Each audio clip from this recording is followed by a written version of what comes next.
little-known fact is that when you're participating in a team and you have an idea that differs from others, especially from others who may have higher status, like the leader, your brain actually sends you an error message. It wants you to conform. It wants you to belong and fit in, because we're wired to want to belong.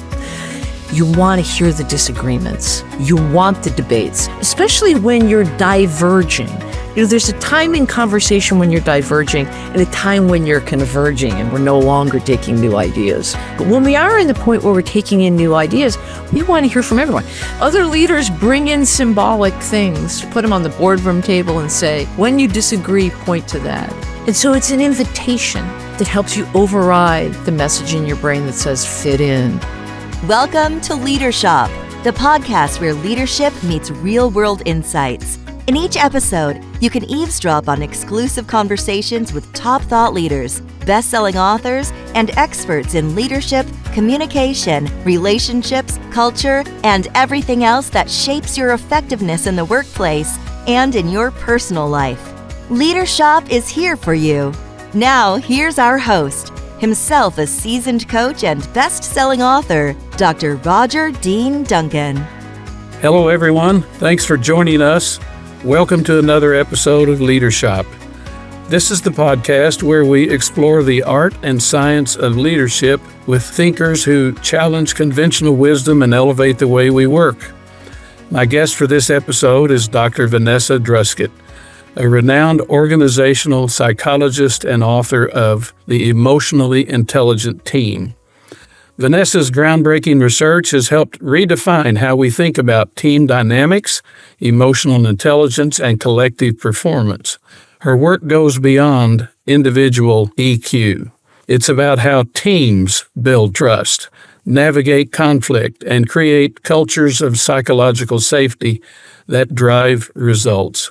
If you've ever wondered why some teams thrive while others stall, despite having equally talented members, this conversation will offer clarity, insight, and practical tools you can use right away. Dr. Vanessa Druskat, welcome to Leadership. Thank you so much, Roger, for inviting me. Let me ask, what inspired you to shift the focus from individual emotional intelligence to team emotional intelligence? Well, there's a deep background to that, but let me just say this. You can do a simple thought experiment and realize that despite how emotionally intelligent you are, certain teams allow you to use it and certain teams don't. And so I kept hearing over and over again that there was something about individual skills or individual social competencies that would enable someone to work better in a team. But I myself knew that some teams lifted it out of me and some teams just didn't. For whatever reason, the team was competitive or it was hard to get a word in or just certain norms took over that just didn't allow people to be necessarily empathetic to one another, let's say that. So I said, what is it about the situation that enables better interactions? And so I have been studying the situation, the environment in teams for quite a while now. Well, you say high-performing teams set the social and emotional conditions that produce an effective team culture.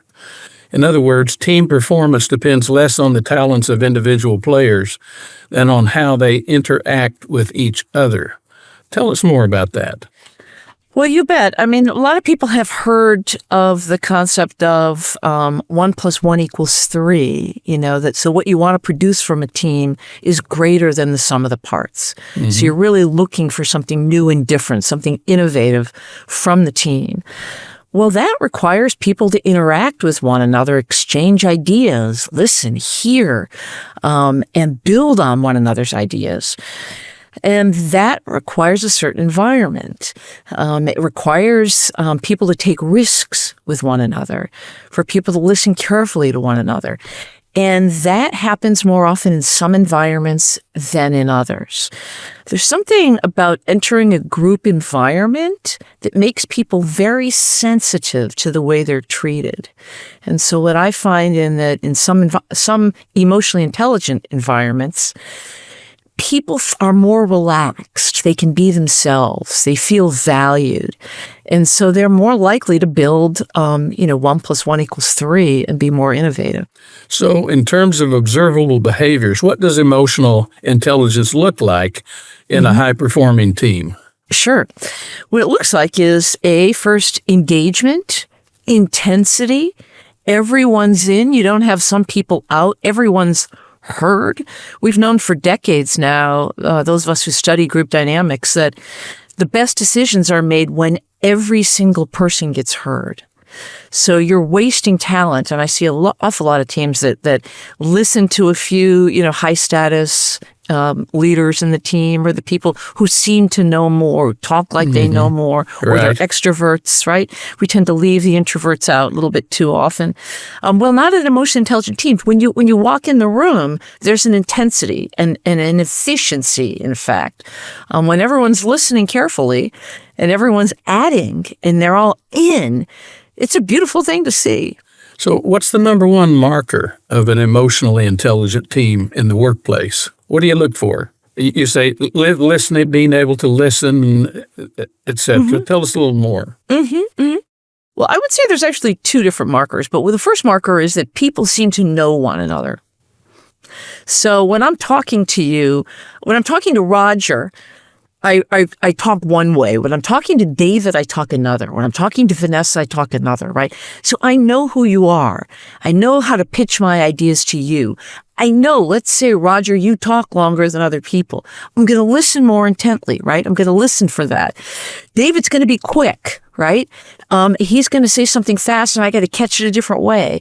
And so we know one another, and it's almost like this yin and yang that moves around, and people get one another. So that's the first marker. Second marker is that we're always aiming to get better. So there's a kind of continuous improvement mantra that's in the team.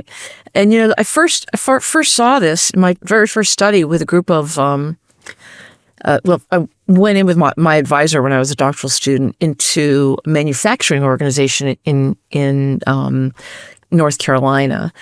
And, these were teams doing very similar tasks, but you could walk into some rooms and they would be focused on, first of all, they knew one another really well. You could tell automatically. And they attended to one another. But you could also see them saying, hey, what about this? What if we did this? I think this might work if we tried this. What should we do about that?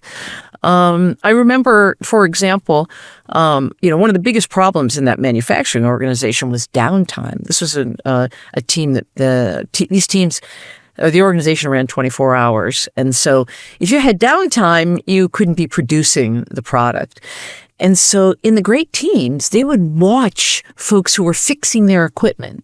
Right? They would watch those maintenance folks, and they'd notice what they were doing, and they'd ask questions, and they were thinking, okay, next time we won't have to call them so early, right? Because we want to keep moving here. We want to keep producing. Whereas in other teams, they would just relax when maintenance was there and it was sort of free time. Now, that's an extreme example, but I got to tell you, I've seen that in so many teams at so many different levels. Whether or not you're all in, and whether or not you're focusing on the goal and on one another. And I see that in emotionally intelligent teams. And more importantly, it's not that hard to build.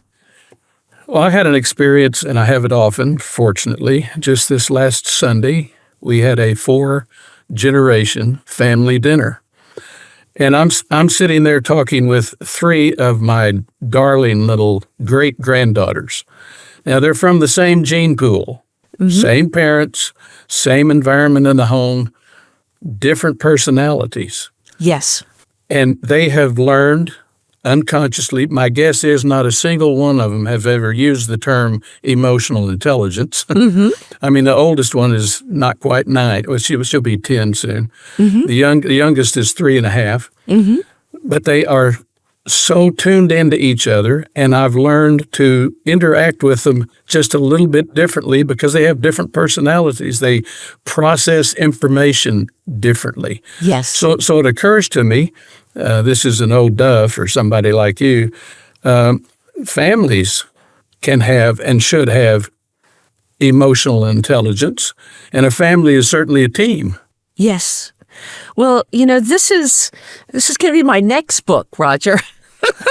Which Okay. is, I really feel like we focus so much of our attention on how to perfect individuals, how to be better as individuals. We don't Right. teach people how to interact well.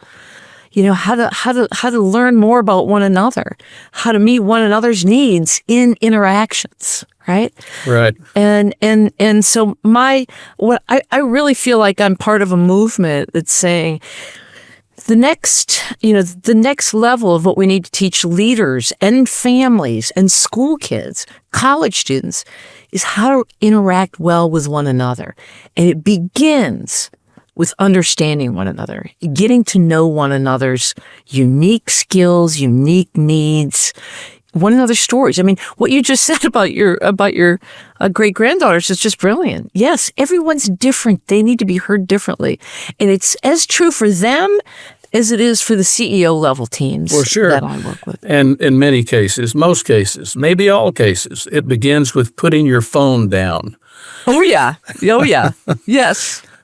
Now, when leaders assemble teams, what seem to be the most common errors they make in performance-related assumptions about the team as a whole and the individual members?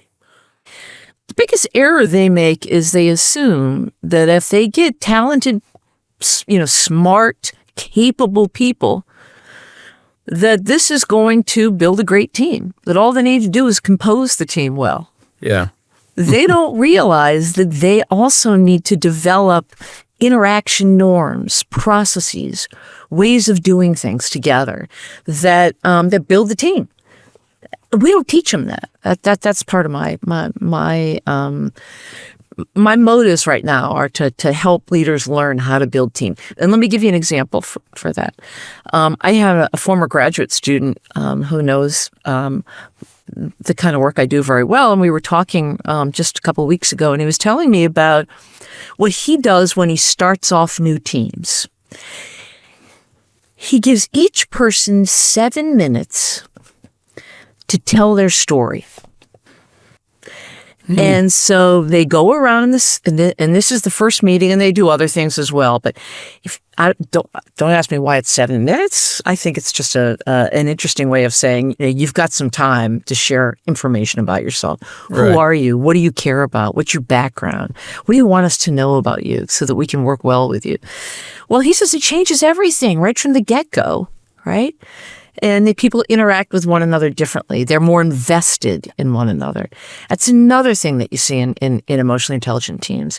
And it's something that you don't, just because you've got emotionally intelligent people in the room, it doesn't mean that people are going to be invested in one another. Right. That depends on the norms that you create.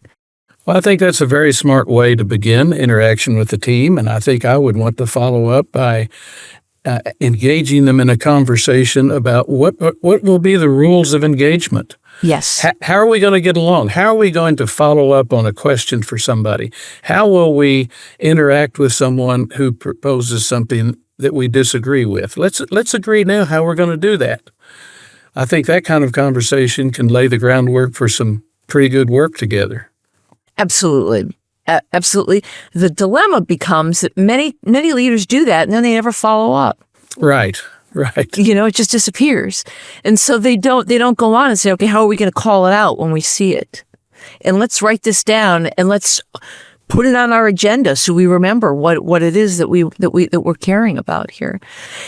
And then there's something else, because there's the groundwork that has to be laid in order for people to interact well with one another and to have the arguments that need to happen, Right. to the disagreements, to enable those kinds of things, to build the psychological safety, to build the trust. And that is, we have to meet people's need to belong. And so, I've written a little bit about this, but basically we have these core needs whenever we enter into a team, any kind of group. We have these sort of reptilian needs, I don't know however Right. you want to call them, that we evolve to have, which is that we want to be known and understood and accepted. And so we have to treat people in a certain way. We have to meet those individual needs to create a base. And it's that base that allows us to then have some tough conversations when we get there. Right. And sometimes we need to have conversations about the conversations. Yes, absolutely. Absolutely. So coming back to what you said earlier about, at the first meeting, if you set those sort of ground rules and you say, how are we going to do this? It's easier said than done. Unless you build the groundwork and you do a little bit of additional work as well. It somehow reminds me, one time I was at a practice facility for an NFL team. I had a good friend who was one of the coaches, and he was coaching an NFL future Hall of Famer on his passing routes. And he would say to me, he said he should have done that just a little bit differently. But when he had interacted with that player, he focused on what the player had been doing right. Yeah. And encouraged him to keep doing that. He didn't talk about what he did wrong. He talked about what he did right. And I've seen leaders in meetings, after a meeting, or at the end of a meeting, compliment people, not gratuitously, but strategically, on the way they handled a certain part of the group discussion. Mm-hmm. And that just kind of reinforced expectations, I think. Sure, absolutely. That kind of coaching is really key. Yeah, it's interesting. I've got a couple of colleagues who have looked at the feedback process and what happens in the brain when you give people feedback. And when you give feedback in a way that's about, moving in the direction of doing something better, toward your goals, the brain opens up and learns well. When you focus feedback on what you've done wrong, the brain becomes more closed, becomes less curious, it becomes more defensive. And so again, back to, what you just said about the coach, it's a wise person who probably learned through experience. When does my football player actually change what they're doing, or when do they get better, and when do they not? And anyway, focusing on moving forward and what you're going to do differently. Marshall Goldsmith, who I know you've had on this show, he's got this great concept which is called feed forward, which is what you should do next time, right? So if an individual team member seems to be lacking in emotional intelligence, how can the leader or other team members help boost that person's self-awareness and EI capacity? How does that work? So we worked with a team of engineers who were just brilliant. Great engineers. They were all leaders of a division, and their area of the world, they were taking care of an area of the world, was losing market share. And they needed to work together more effectively. So we were brought in to help them share more information, work together more effectively. Well, they were not very emotionally intelligent guys. They were very macho. And in fact, it was interesting to enter the room with all of them, and their reaction to my colleague and I were... They might not have even liked the term emotional intelligence. No, they did not. Nor did they like the term team building. Yeah. Come on. Are we going to sing Kumbaya? I mean, what is this? Exactly. It was kind of like, tell me, prove to me that you know what we're doing here. Yeah. So anyway, it became very clear very early on that they were not listening to one another, that they were not behaving in emotionally intelligent ways. So again, we have this norm that's called caring behavior, and we showed them the data. We basically measured whether or not they were demonstrating caring behavior, and data really helped. There's a lot of engineers and certain types that love data. We showed them that they were scored low on this, that people did not feel respected in the team. So they said they wanted to work on that. And so we said, okay, what does respect look like? And they said, well, it looks like someone looking you in the eye when you're talking and nodding their head while you're talking. And so they started, it was almost like a joke at the beginning. They started nodding their head every time someone would be talking, like encouraging them to continue going on. or mocking the consultant. Or mocking. Well, it did start off. I mean, it started, and this is when you're having impact, when they start laughing with one another. Right. And they did it, and Oh my gosh, I cannot tell you. It had such an impact. At one point, one of them had to give a presentation in front of the CEO. And he decided to run past his ideas by the team. And they were nodding and listening, and they were, previously they would not have. They would not have done that. And he just felt so supported by them, and he asked more questions, and they gave him more ideas. It led to these better interactions. So here's the point.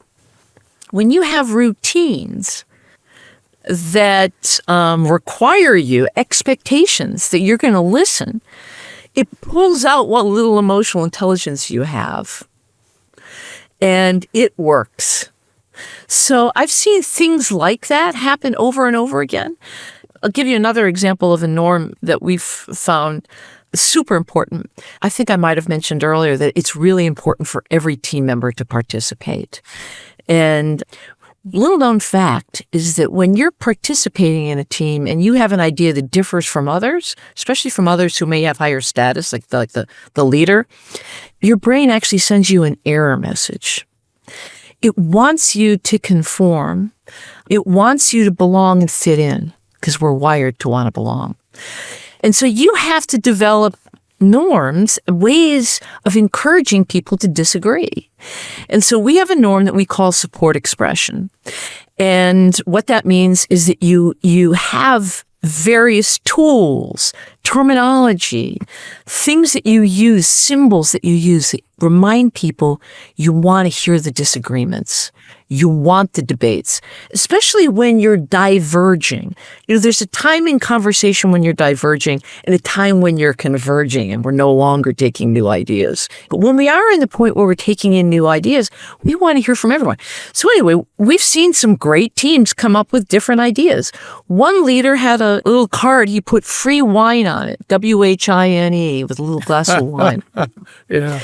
And you got 3 of them, and they were handed out. And so, but you could pull it out and you could say, look, I got a wine. This is going to be a wine, but I disagree with what we're doing. Other leaders bring in symbolic things, put them on the table, put them on the boardroom table and say, when you disagree, point to that. And so it's an invitation that helps you override the message in your brain that says, fit in, fit in. And I'll tell you, how do we learn about this? By talking to great teams. You can't make this stuff up. I talked to so many great teams, great team leaders that had those kinds of symbols in their teams to improve their team decision making that I recommend it all the time now. It's in our model. Your change initiative has the budget. The strategy looks solid, and everyone's nodding along in the meetings. But for some reason, it's going nowhere. Dr. Roger Dean Duncan knows why. After 40 years in the trenches with top business leaders, he knows that change fails when organizations lack the right foundations: trust, accountability, and real communication. Dr. Duncan's free 10-minute assessment shows you exactly where your organization stands. Answer a few straightforward questions that reveal your true change readiness level. Don't waste months discovering the hard way. Get your free assessment today at leadershop.net/change.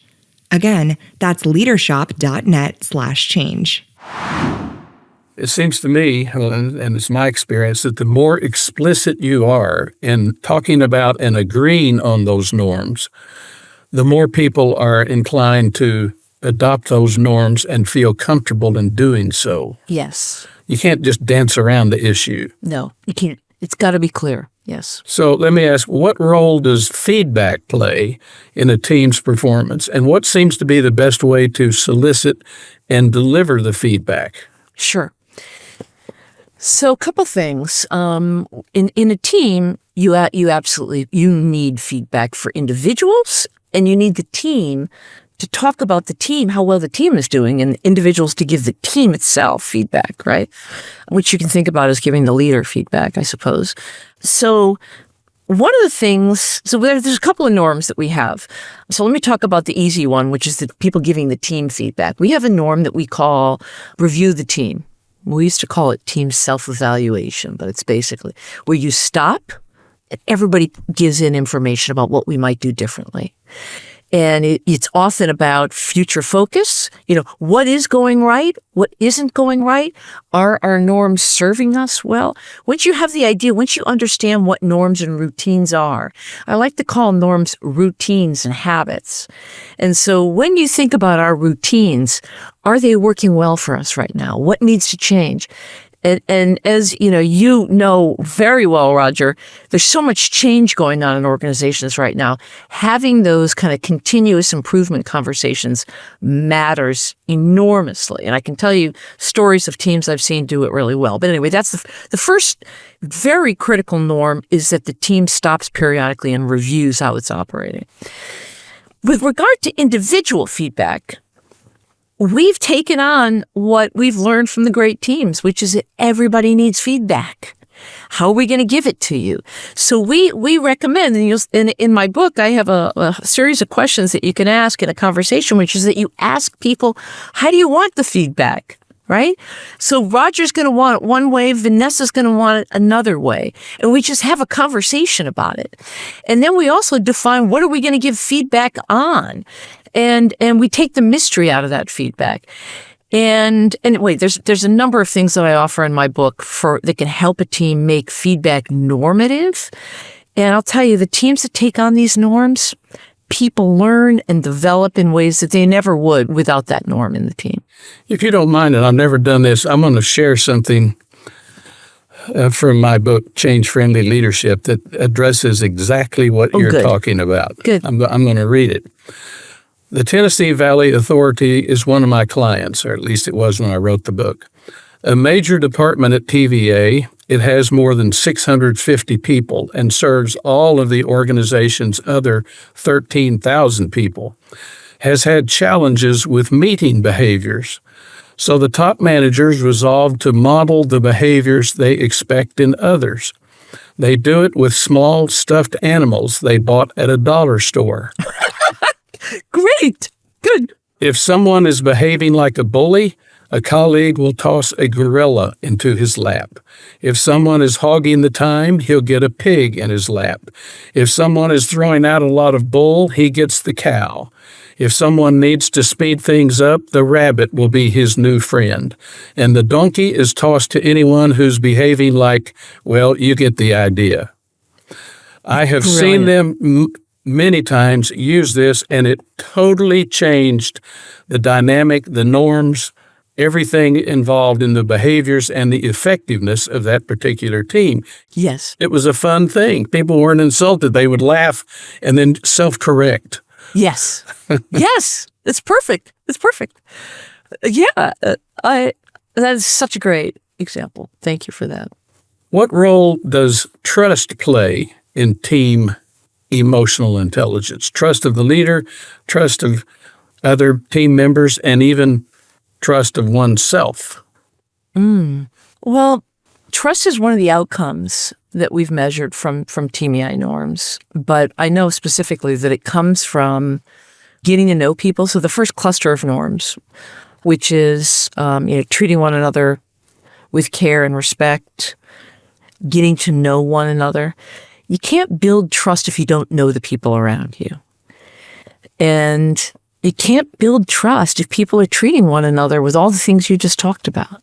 People are bullying one another, running on and on, And so in that cluster of norms, we have, get to know one another, give one another feedback, and be caring. And that cluster builds trust. Every leader I know wants and understands that you need to have trust in your team, but they don't understand what it takes to build it. Because we don't tell them that. We don't explain that something like spending 7 minutes telling your story can give me ways of connecting with you. So, Roger, you and I before, when we were starting, I had the benefit of reading your biography, and we had some things in common. Right? You went to school in Indiana. I went to school in Indiana. Immediately, I felt connected to you from reading that. Right? And other things in your biography as well. And so it's that kind of thing that opens you up to trust. And then it's about how you're treated by one another. Right? And which includes, so there's two kinds of trust we talk about. I know you're not going to stab me in the back, and I know you do what you say you're going to do. Right. And so what I find with team members is that they often don't know. We think they do, but they often don't know that their work isn't up to snuff, that it's not meeting standards, or that it was bad that they turned it in late. We need to have that conversation with them. We need to give them that feedback and ask them why. Can we be helpful to you? We need you in. We don't want you out. We need you in. We need your good work in the team. It's a very different way of building trust and saying, let's get going here. Right. We're not doing anyone a favor if we ignore behavior that is less than what the team needs and what the individual needs. No, not at Some all. people just keep repeating faulty behavior because nobody told them. And I've seen people get fired, and the day they got fired was the first time they ever got any feedback. Right. Which is a terrible thing, I think. It's so true. I remember leaving a job once that I didn't think they cared about me much, and so I left. And when I was leaving, they told me how great I was. Yeah, Same thing. Thanks a lot. I was like, why didn't you? That was a good time to tell me that. And everybody came up to me. It was like, oh, okay. So it goes both ways. The good feedback, and why aren't we doing this more? Well, you can't do that when you need a collaborative team. Sure. If for a team, you can't leave that to chance, right? So how does team emotional intelligence impact performance metrics like productivity or innovation? Oh, well, that's just it. It does. Sure. This is the norms that so we spent 20 years studying what it is that the innovative teams do well. And, as I show in my book, I review all the literature on team innovation and teams that can rub against one another and disagree and do all these things. Creative abrasion, it's Linda Hill calls it. Yeah. We know that that's necessary. We just don't know how to do it.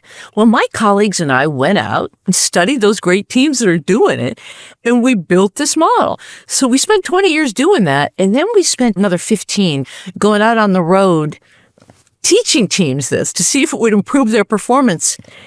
And it did. You can learn this stuff. It's not rocket science. So coming back to that team of engineers, within 6 months of listening and working together, come on, it was a leadership team. They were heads of divisions.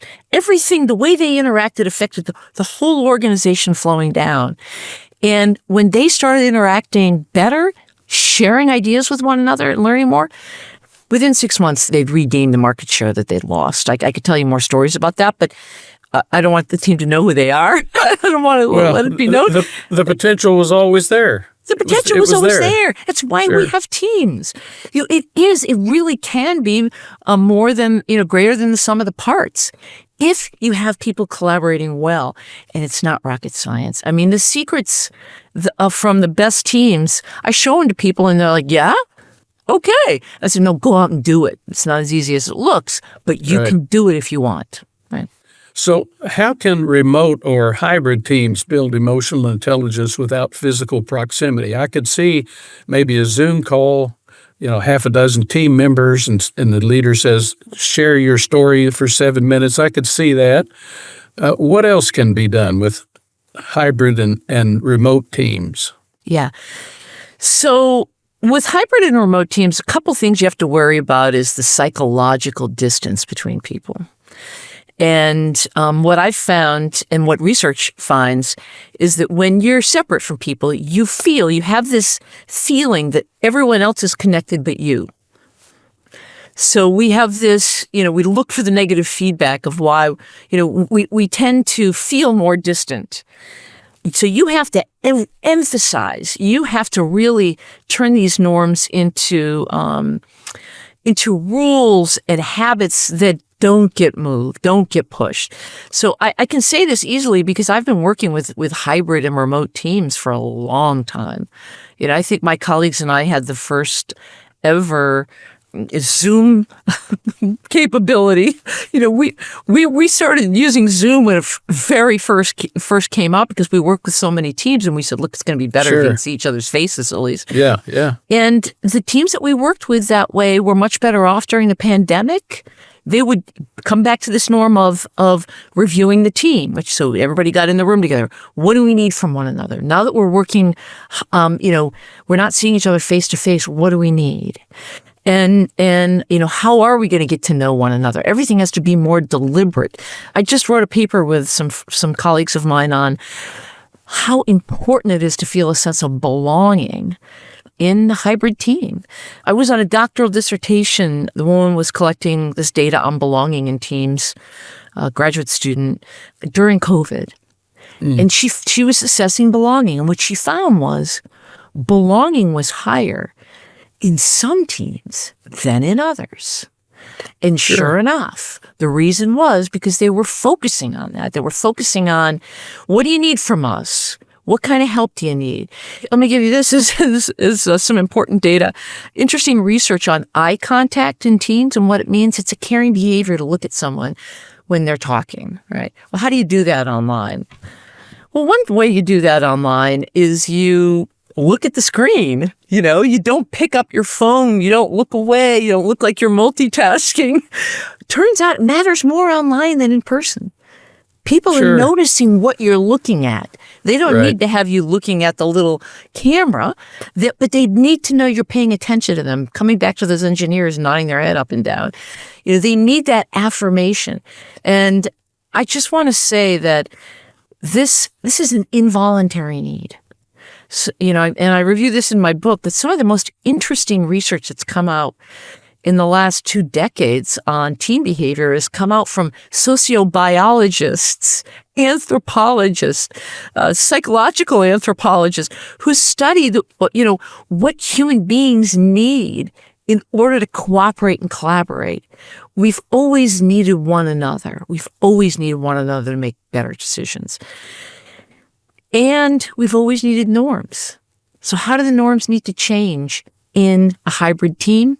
Ask your team. Sure. Some of the best leaders I've seen interact in a wonderful way when the team is together, and they have made a point of talking with individual team members separately about the team dynamics. And they would ask something, they would do the stop, start, and continue routine, which, by the way, I have used in my marriage for 58 years. It's such a great. I love it. I'm very happily married. Oh, good. But they would ask a team member, okay, let's talk about some of our recent meetings. Is there anything you think we should stop doing? Is there anything we should begin doing? And is there anything that we should definitely continue doing that you have found helpful? Having that conversation about observable behaviors in a very explicit way seems to me helps reinforce behaviors that bring out the best in everyone. So let me ask you this. It's so key, Roger. And it sounds so easy. Why don't teams do it? I wish I knew. I would just say if more people did do that, I wouldn't have been so busy over the last 40 years. Yeah. Yeah. Because it's actually very simple. And it's very again, the best leaders I have seen do that sort of thing. I mean, they are attentive to the individual personalities and inclinations of each team member. And they figure out ways to bring out the best in individuals and then as a group. Yes. And wonderful things happen. And like the example you gave with the engineers, I've done a lot of work over the years with engineers, super bright people. Yes. Some of them running nuclear power plants. And some of them seem to have emotional intelligence just naturally. Others had it sort of embedded in their personality. It just hadn't come out. But when it did come out, it opened up all new kinds of opportunities for them in the terms of relationships, in terms of the trajectory of their careers. Yes. It's wonderful when it happens. And it can happen when we're proactive about addressing it. Yes, absolutely. When you build it in as a norm. Exactly. I had one of the teams that I worked with, coming back to that first cluster of norms where the team members would give one another feedback. They sent out twice a year like a Survey Monkey survey, anonymous feedback would come back. They did that for every member of the team. So they would say, what should Roger start, stop, and continue? What should Vanessa start, stop, and... And then it would come back, and then one member would give another member feedback, read the feedback to them. What a brilliant thing it was. People loved it. They just loved it. They learned things about themselves. They became stronger. They became more emotionally intelligent, right? Yes, and when you do that after the trust has been established, people will listen to each other. Yes. Because the relationship is important to them. Yes. And the end result, the work, if you will, the market share, productivity, innovation, all those things, those are important to people. So, yeah, so true. Thank you so much, Vanessa, for joining us on Leadership.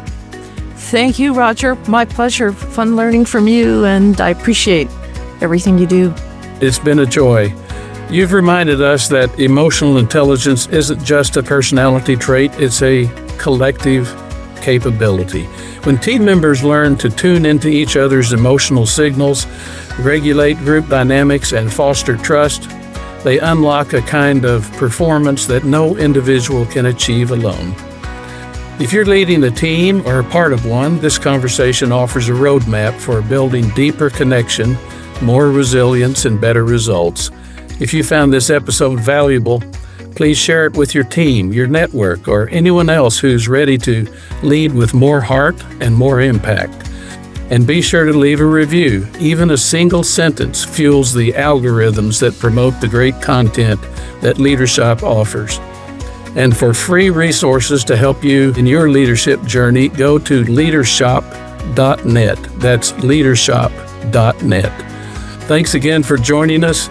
Until next time, stay safe, be happy, and spread good cheer wherever you go. For Leadership, I'm Roger Dean Duncan.